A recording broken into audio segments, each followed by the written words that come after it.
If you're looking for a day out in North Wales, then look no further than Penrhyn Castle. Today we'll see Victorian kitchens and Christmas trees, bells, boots and Christmas trees, grand stately rooms and even more Christmas trees. If you don't know us, I'm Rachel, the Christmas lover is Wills, and we are Postcard and a Pint. You can find us on Facebook, Instagram and Patreon, and we're ready and raring for the new year. We're starting off 2024 in style with a visit to a Welsh castle, but this one is a little different. Yes, you're used to us visiting Edward's castles from the 1200s, but this one is a lot younger. Younger or not, you still buy a ticket first in a kind of gift shop. How much was it then, Wills? We've just bought 2 tickets. It was £10 each to get in, or £11 if you want to do gift aid and give them £1. So we did that. We got ourselves a map. It's about a 10-15 minute walk to the castle. Let's go have a look. It was a very pleasant and easy walk up through woodland. This way? Now come on, it's New Year's Day. Christmas is surely over.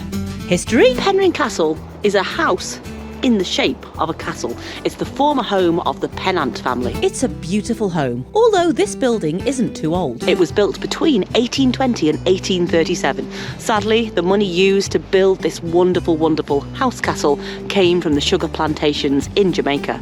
Yes, the Pennant family had owned Jamaican sugar plantations since the 17th century. By the 1730s, they'd moved back to England, becoming established merchants in London and Liverpool. Richard Pennant was the first Baron Penrhyn, and he established Penrhyn Castle, but not this building, as the family seat. But they still owned their Jamaican plantations and had hundreds of enslaved people working for them. Some of Richard's worst traits were he was against the abolition of slavery. It's where he'd made all his money in his plantations in Jamaica. But he invested that money in Penrhyn Quarry, and that's where we went ziplining. Way! Which was loads of fun, but some of his better traits, apart from making the future home of Zip World, he also invested heavily in the area. He built schools, houses, workers' houses, farms, roads, so he made the area a jolly nice place. He also built Port Penrhyn. We'll see that later. But when Richard died, his cousin George took over the family seat, and he had this castle built. I think it's time to look inside. Penrhyn Castle stands as a testament to the grandeur of Victorian architecture and the opulence of a bygone era. The castle was built by the famous architect Thomas Hopper. He could turn his hand to almost any style. This is a neo-Norman design. Complete with a very large refrigerator. But what's that, Wills? It's still Christmas. No, it isn't. It's definitely now 2024, and we've got a kitchen to explore. Tell us all about it, Rach. We're now in the Victorian kitchen, and we're in the wet larder, which was kept completely out of the sun so you could keep your meats and everything fresh. We can hear carols singing. Yes, Christmas wasn't done here just yet. It was fascinating to see just how vast these kitchens were. It turned out that this was the last day of their festive season, and Wills's Christmas cup ranneth over. The main kitchen was all set up as though they were about to commence cooking a Victorian Christmas dinner.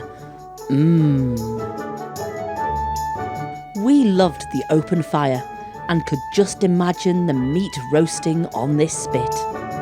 We learnt all about life below the stairs. We learnt about the sorts of meals that the servants would prepare for the gentry, like Scotch broth, rabbit stew, and roast ribs of beef and Yorkshire pudding. Servants only had pudding twice a week, but for the gentry it was every day. Lovely pair of flans. Thank you very much. There was room after room of servants' quarters to keep this incredible household running. From the crockery room, all the way through to this room, where the shoes, boots and hats of the household would be cleaned and maintained.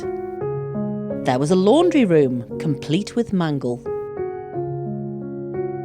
And a lamp room, where the task of cleaning and refilling hundreds of candles and lamps would take place each day. The old bell pull system is still in place, a way for the servants to see and hear just which room they were needed in. Fascinating. Now it was time to pass Christmas once again and go up the stairs into the main house. First we saw the ebony room, named after its ebony furniture. This is where Lady Penrhyn would write her letters and organise meals and arrangements with the domestic staff. Scrapbooking was a popular Victorian pastime for both adults and children, a way to collect memories and keep them forever. Next, we moved into the drawing room. This would have been a space for the ladies to retreat to and socialise, whilst the gentlemen did the same in the library next door. Wills was just happy it was still Christmas and he could see the secret passages that would have been used by the servants. This one is named after a famous pirate. I think both of us wished that we could travel back in time and experience a Victorian Christmas, on the gentry side, of course. Next, we visited the library. Although this was more the gentleman's domain, it is where the family would stage their own small-scale theatre productions to keep themselves entertained. We loved this old gramophone. All around the castle, friendly volunteers are on hand to answer your questions. Next, it was the Grand Hall, and what a beautiful room this is. You can imagine the dancing and the parties that this room has seen over the years. The castle's spring clean is about to start though. In World War II, Penrhyn served as the headquarters for the Daimler Motor Company. It was also used to house the National Gallery's series of old masters for fear of losing them in the bombing of London. The same paintings were later moved to a slate mine in Blaenau Ffestiniog when France fell and the threat of bombing in North Wales intensified. This is the grand staircase, with a grand Christmas tree, just as it should be. Absolutely perfect. In the summer months, more of the castle is open to the public, and you can visit the bedrooms upstairs as well. But for now, our tour was almost over. You could make a Christmas card if you wanted, or of course, you could browse the gift shop. What did we think then? That was absolutely amazing. We really loved that. Upstairs is usually open, but they clean the whole place between November and February, so that's closed at the moment. I think we're going to have to come back here, but now we're starving. Time for lunch. Like any good tourist attraction, there's a cafe on site. 2 pieces of your finest bara brith, please. Thank you. We'll also take 2 of your roasted Swede soups and eat them in this festive cafe. It all looked really delicious, and for one of my New Year's resolutions this year, I've decided to be less messy. I will eat my food rather than wear it. How's the soup then, Rach? Excellent. And your resolution?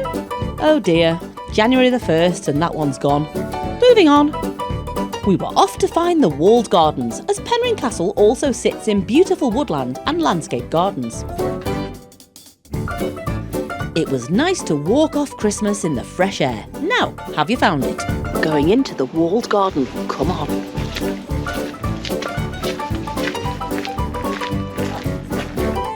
It was a beautiful garden and we'd love to see it in bloom in the summer. Walter Speed was a very famous gardener in the Victorian times. He became head gardener here in 1862 and looked after these gardens for over 58 years. Great job, Walter. No, that's not Walter. That's a Wally. We carried on exploring. It was all very nice. But what have you found now, Wills? Just found a load of dead dragons. Are you sure? I think, according to the signs, they are Gunnar and Manicata, and this is the bog garden. We climbed up out of the bog gardens past this cute little structure. We even found some bamboo. What an exotic garden this is. Where are you off to now? We'll go into the Dell. What's Adele? She's an English singer-songwriter, currently got a residency in Vegas. Stupid. He's a comedy genius. It turns out a dell is a small valley in a wood, and there's nothing funny about that at all. It's just pretty. We enjoyed our walk through the woods on this crisp New Year's Day.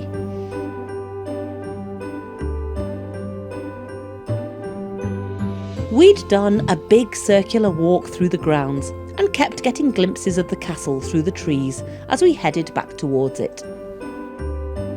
How's how's your visit been? We've really enjoyed our time at Penrhyn Castle, and we definitely want to come again when more of it is open, probably next summer. But now we're going to go and try and find a place we mentioned before, Port Penrhyn. And 6 minutes later, So we've come down to Penrhyn Port. Mr. Lord Penrhyn made it to ship his slate out. It's very pleasant. It's right at the edge of Bangor. then 2 minutes later, Bizarrely enough, we're down here by the port, and someone that I used to work with has just driven past us and stopped and pulled up, and he's got a boat down here, so we're going to go and have a look. Now, we're not saying Wales is small or anything, but the amount of times we run into people we know, it's uncanny. John then gave us a bit of a tour of the port. There are 2 boats being restored here that also have YouTube channels charting their progress. If that's Christmas there, Wills, I'll be needing... Apparently, this is the old gunpowder store. There's no gunpowder in there these days, though. Thanks, John, for your tour of Port Penrhyn. Now we'll leave you in peace so you can carry on renovating your boat. Port Penrhyn was developed by the Pennant Family in 1786. For many years, Penrhyn Quarry was the largest slate quarry in the world, and a port was needed to ship the slate out. In 1792, 12,000 tonnes of slate was shipped from Port Penrhyn, which was about 50% of all slate shipped from North Wales. Although a standard gauge rail branch from the Chester and Holyhead Railway arrived in 1852, still most of the slate was shipped. By 1859, 120,000 tonnes of slate was being shipped from Port Penrhyn. For such a small port, it has a fascinating history. But now John has invited us onto his boat, and Wills is keen to take a look. As you can see, John is a lot better at DIY, boat mending, and in fact all things practical than we are. Wills can't even put up a shelf.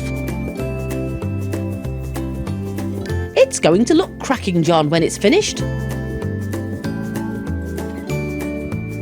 One last look around the port, admiring all the old machinery that's still in place. A last look at all the boats upstanding, and those that have sunk. Oh dear. Now, have you enjoyed yourselves? What a fun day. We'll see you back home for a roundup. First off, Happy New Year! Happy New Year! Yeah, and it's now 2024. Last week's video went out on New Year's Eve, and it's now officially 2024. Is indeed. Dry January. Alcohol free. We do it every year. We do okay every year. Last year we didn't succeed, did we? No. This year we will. We will. It's going really, really well. We said in the last video that we're going to be healthy this year. We ate Barrabrieth. We did eat Barrabrieth, but it was New Year's Day. It was. Anyway, the rest of Penrhyn Castle. Yes. Yes, it was. It was a lovely castle. It's a shame it was built by profits from slavery. Yeah. Which was a real shame, as is so many of the buildings around, well, not just around here, in the UK alone. Yeah. But, that's how it was. To see what they invested in the Welsh slate industry, although there was a huge dispute later on. But anyway, they made the home for Zipwells. So It reminded me a bit of Gwynydd Castle, which we've also been to. See, check that vlog out. Yeah, in its design. Where they did I'm a Celebrity when they weren't in Australia. Yeah, in COVID times. Yeah. I loved the decor inside. Oh, so pretty. You could just imagine how you could live in Victorian times. I love the Christmas trees. Yes, I know you did. And it almost made you want to go back in time and live a Christmas in those times. I love that style Not of in the Christmas. kitchens. No. I didn't want to be a servant. I'd like to have been a friend of the gentry and been invited over for Christmas games and no TV and just board games and charades. And, Lovely. Oh, it was absolutely lovely. And then meeting John.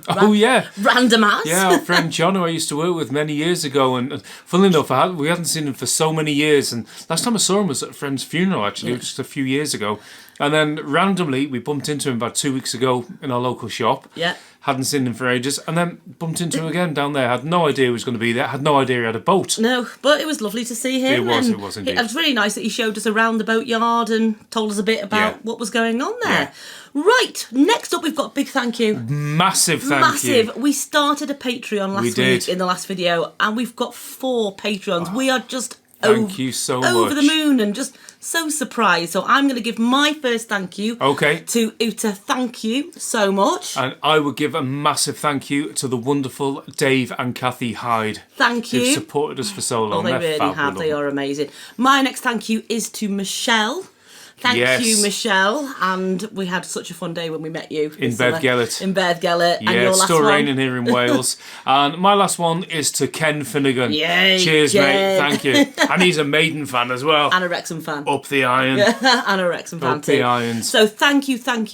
That's your shout out on our videos, and so you'll get your names on the end as well. So exciting. Anyway. So if you'd like this video, that would be absolutely fantastic. If you would hit that button, if you'd do the subscribe thing, it's totally free of charge. There's the bell to be notified. There's now the patrons, should you feel you want to support the channel, if you possibly can. Yeah. And all of that. We want to grow in 2024. We want to grow.